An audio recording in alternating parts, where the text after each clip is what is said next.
They buried the names for years. They sealed the files. They shut the doors and locked the records away, hidden behind court orders and protective covers.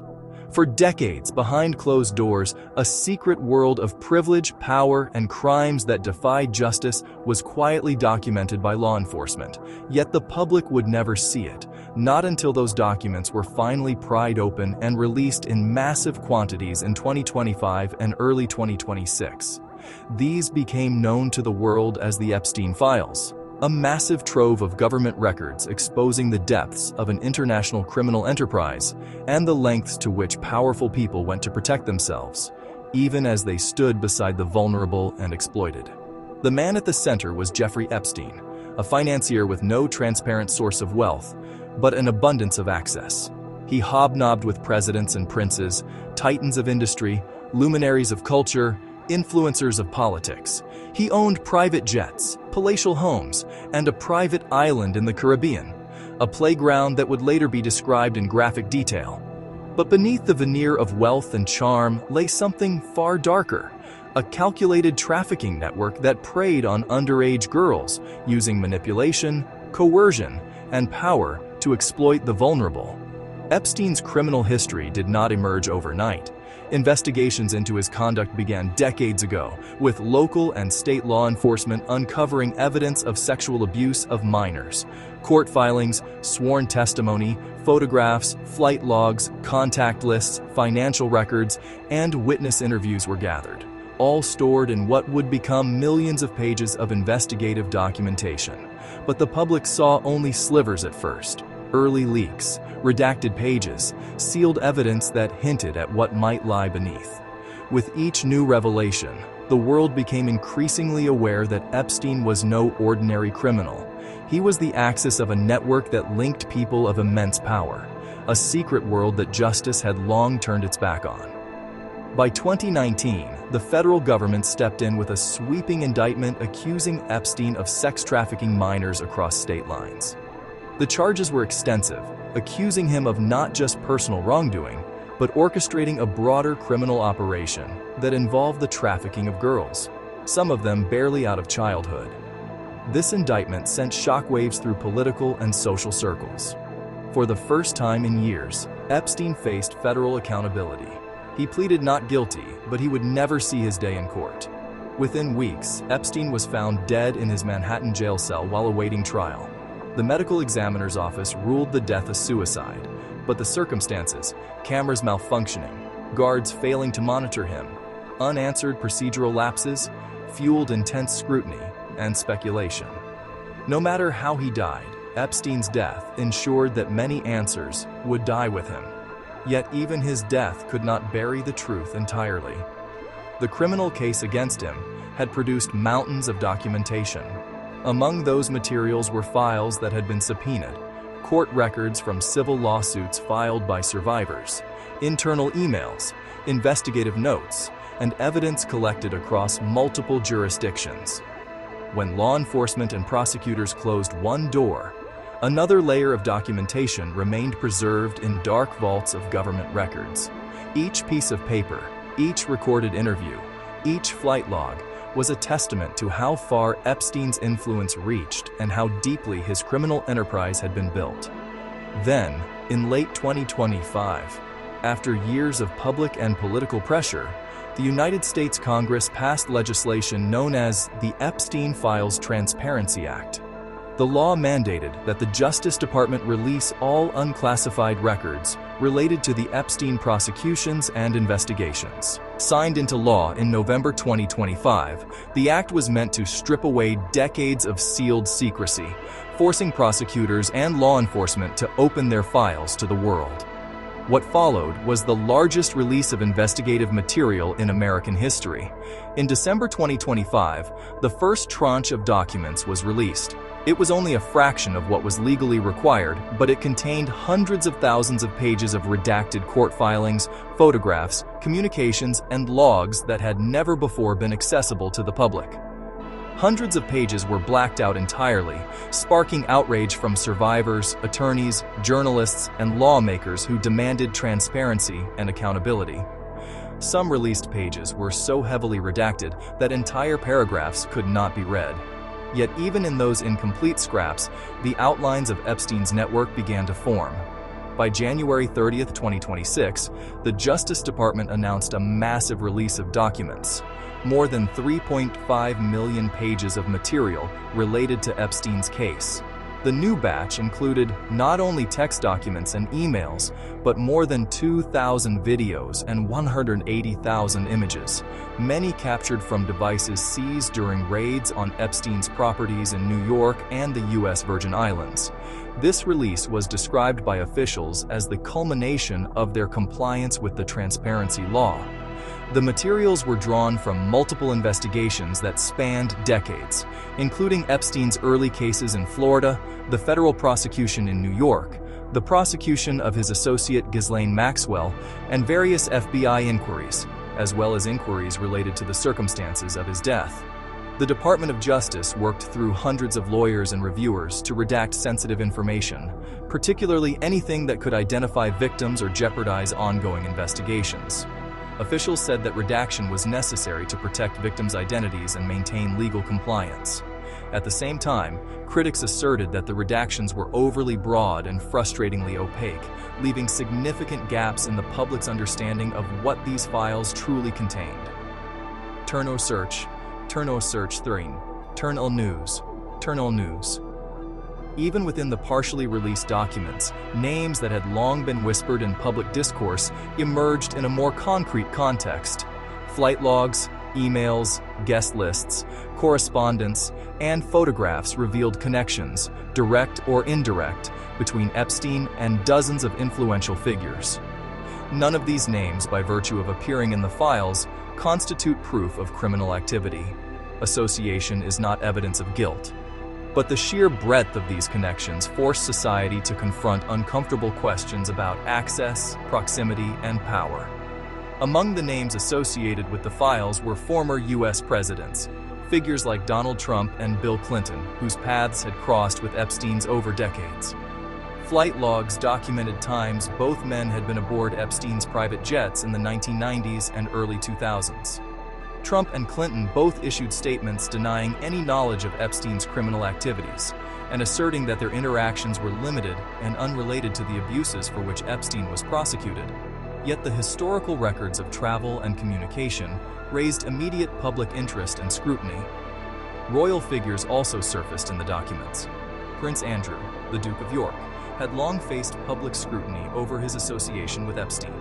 Newly released correspondence included emails showing invitations to Epstein properties, records of visits, and details of social gatherings. Other royals, including princesses and other titled figures, were referenced in communication threads, tying Epstein's social circle to the global aristocracy. In some cases, photographs showed these figures in social settings with Epstein. In other cases, correspondence indicated cordial communication over events and gatherings. The Justice Department's release also revealed details about interactions between Epstein and business leaders, technologists, and cultural figures. Communications involving tech executives and industry leaders, including email chains with names like Elon Musk, appeared in the trove.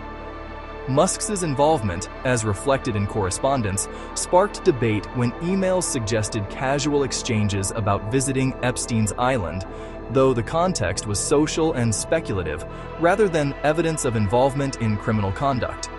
Other figures in business and entertainment, including executives tied to major media and sports franchises, appeared in emails that were contextualized as social or networking contacts.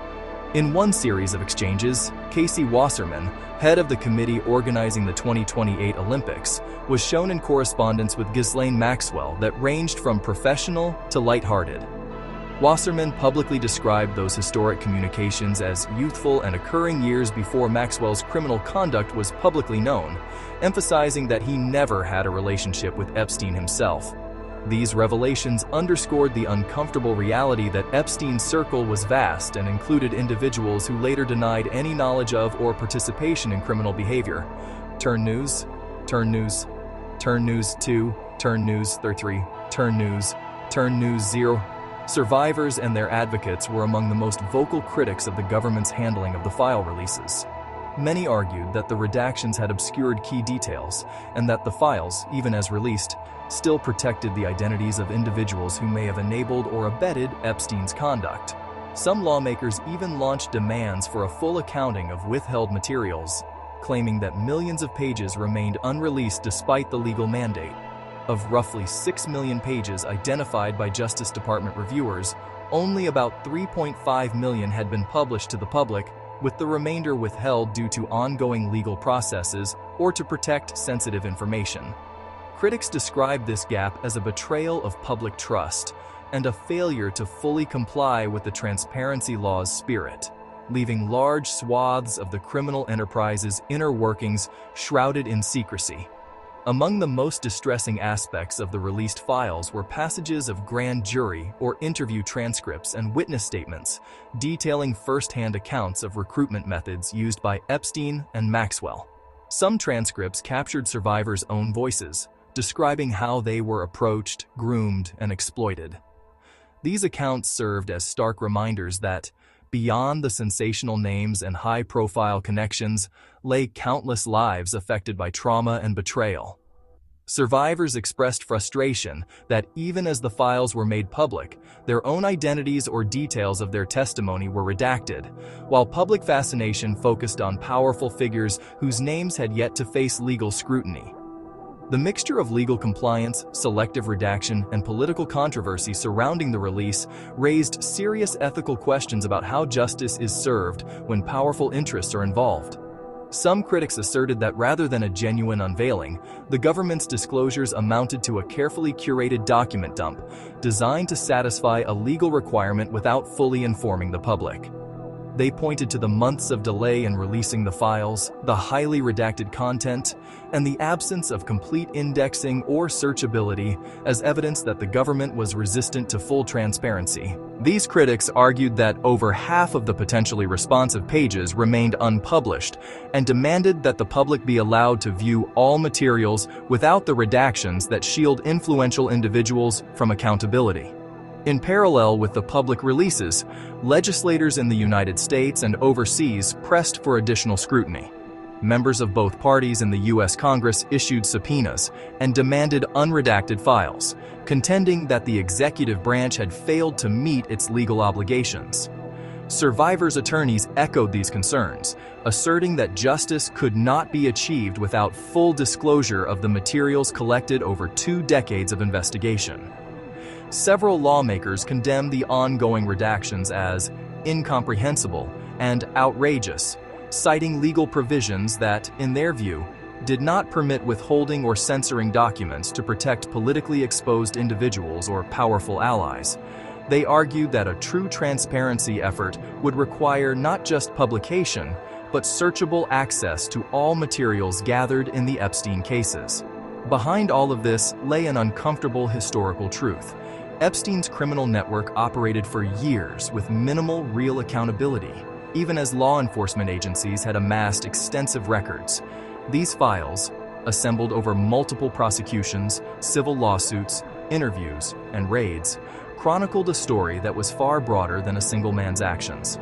They exposed recruitment patterns, financial transactions, documented travel logs tied to private jets, detailed communication with associates, and evidence gathered from electronic devices seized in raids. This enormous record was meant to paint a picture of how Epstein's operations functioned, who was connected to him, and how such a criminal enterprise could endure for so long without being stopped. To survivors, these files are more than documents. They are confirmation of lived experiences. To critics of the government's handling, they represent both a window into criminal behavior and a mirror reflecting systemic failures.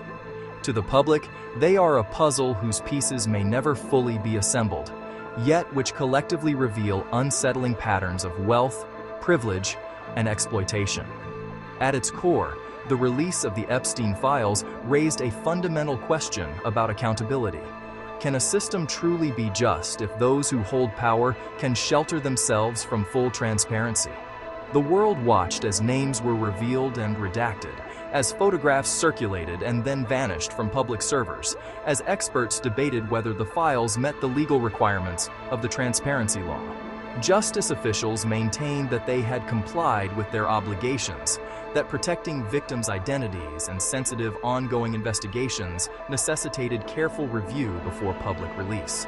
They also stated that they remained open to considering new evidence for possible charges if the public or authorities identified actionable material in the released records. Yet, to many observers, the sheer scale of what was not yet visible suggested that the full story remained unfinished. Throughout this unfolding saga, the Epstein Files became more than a trove of documents. They became a symbol of a long struggle for truth and accountability. They exposed the limits of legal transparency, the complexities of balancing victim privacy against public information, and the enduring influence of power in shaping how justice is administered.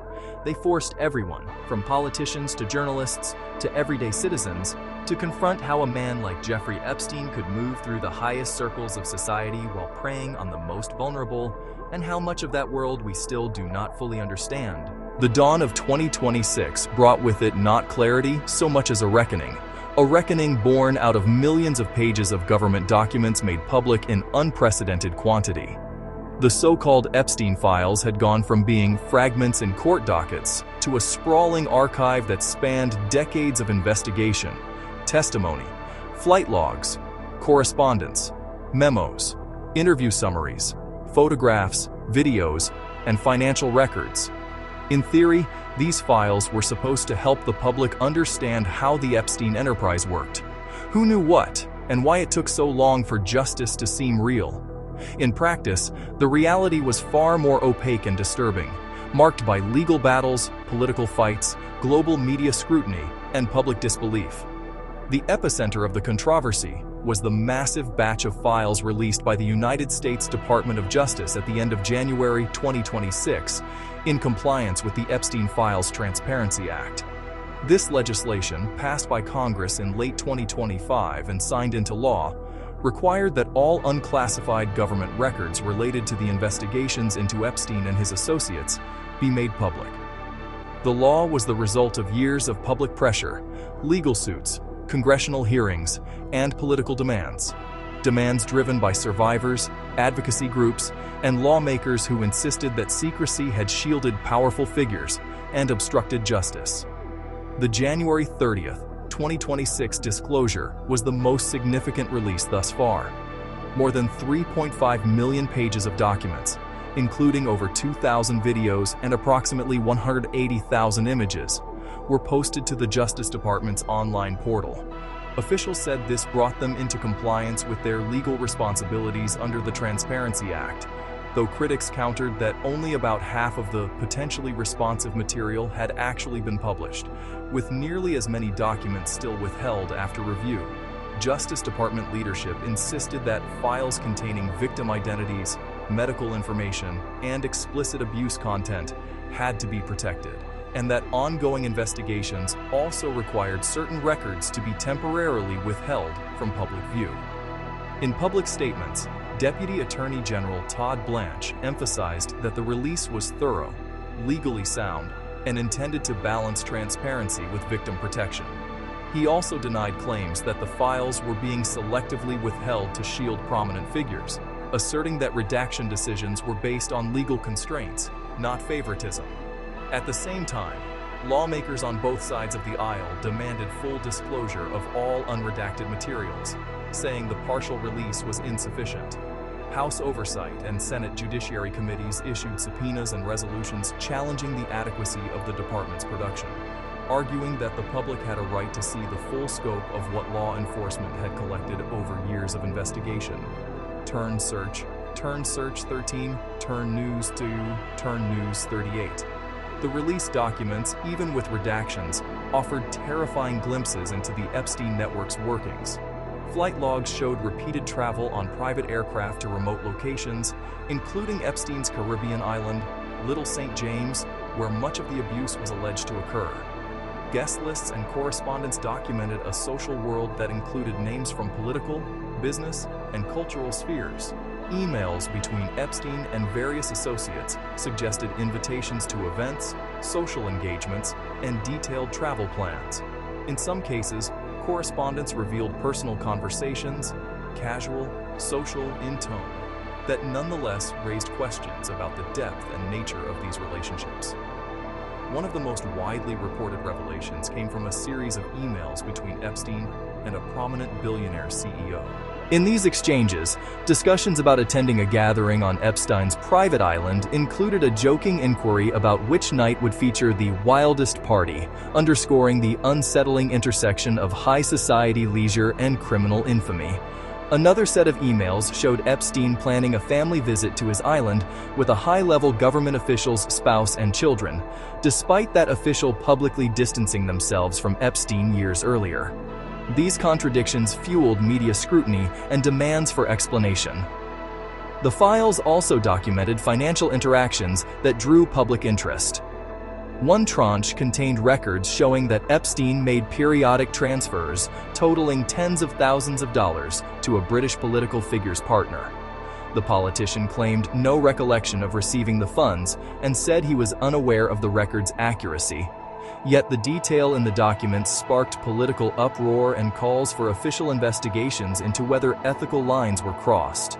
Meanwhile, emails showed social invitations extended to a former prime minister of an allied nation, with attached notes about meals together and discussions of mutual friends, suggesting that Epstein's circle went well beyond American borders and into European political elites.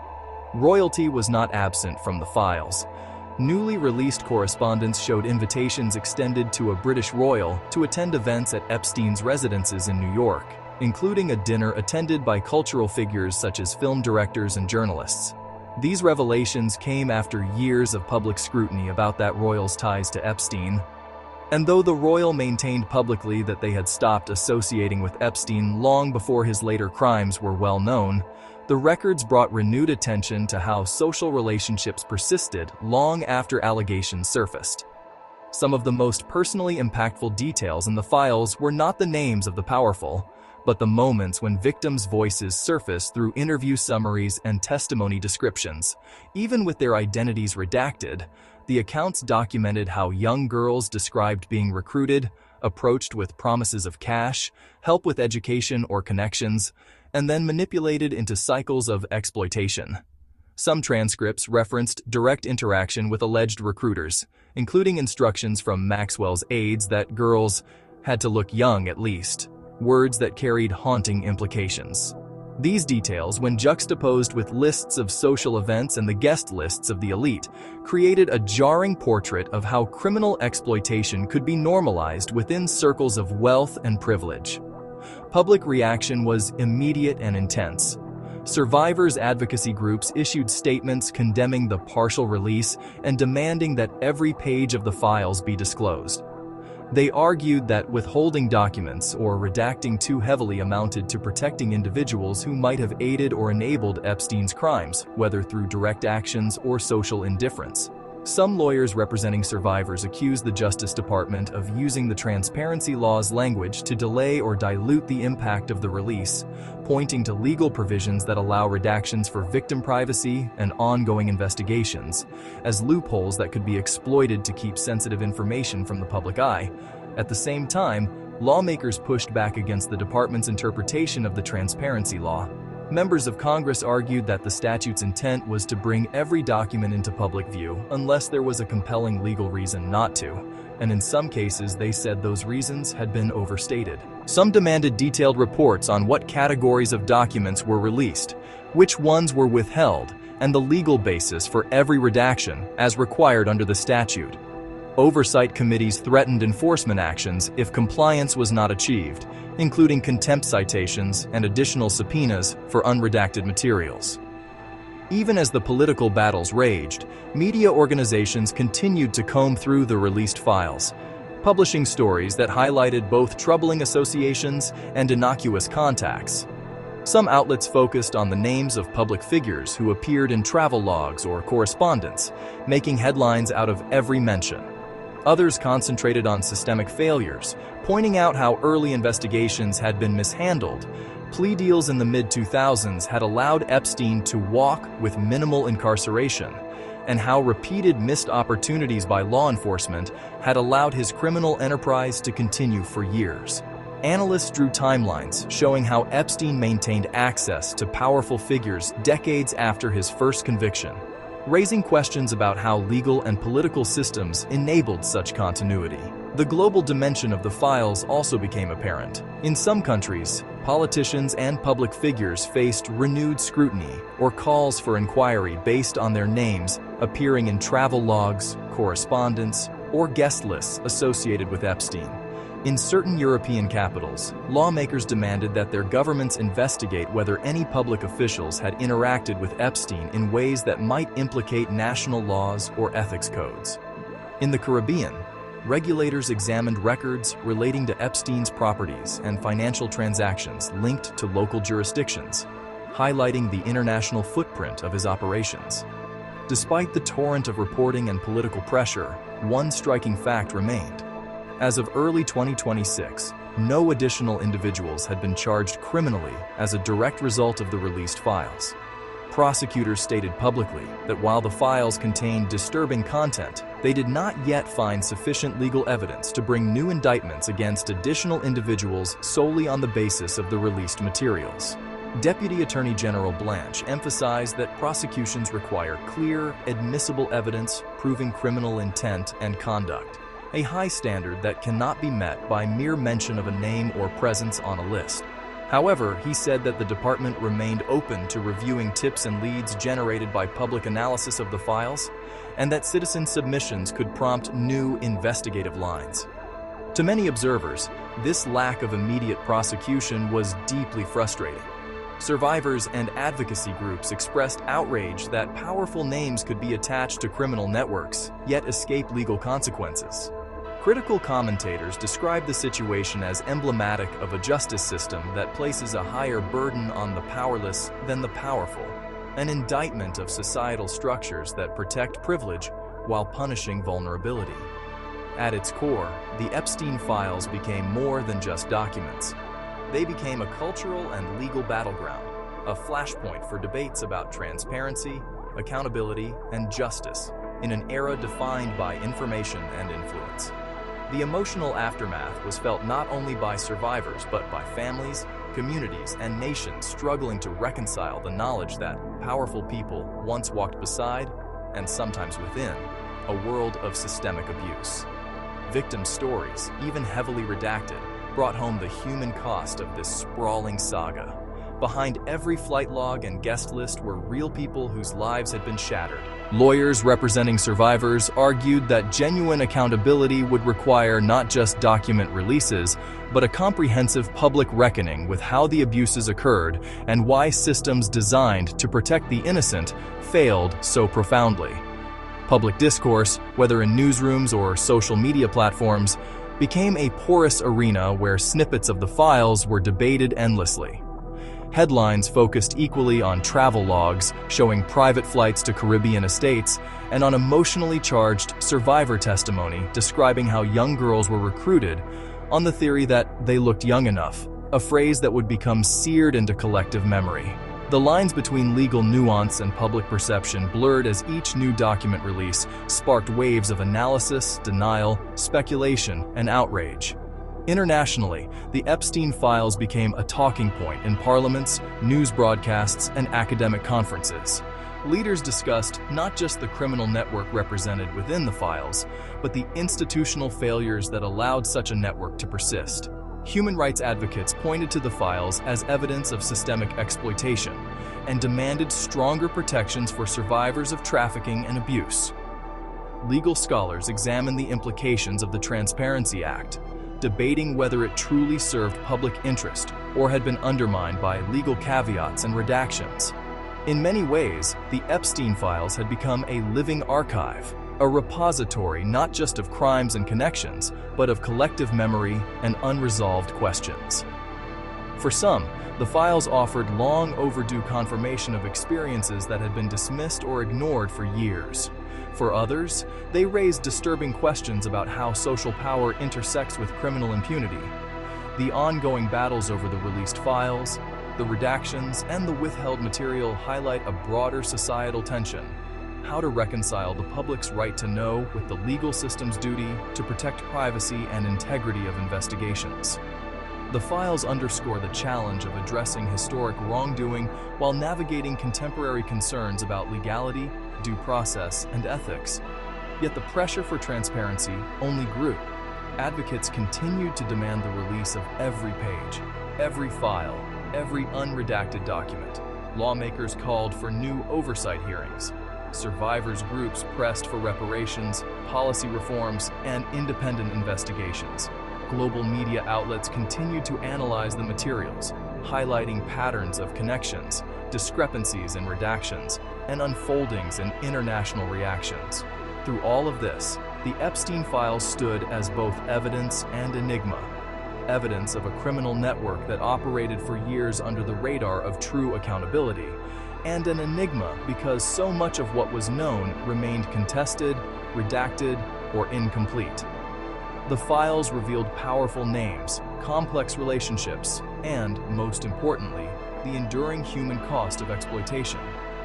Yet they also revealed the limitations of legal power and political will to expose every truth. In the end, the Epstein Files were not just documents. They were a testament to survivors and their courage in coming forward, to societal failures that allowed exploitation to persist, to the vast reach of influence and privilege, and to the ongoing struggle for justice in a world where transparency and power often collide. They were a reminder that even when a man dies, his legacy can linger, wrapped in paper and pixel, challenging the world to confront uncomfortable truths and demanding that those truths be reckoned with, not hidden behind redactions, not lost in legal wrangling, but laid bare for all to see and judge.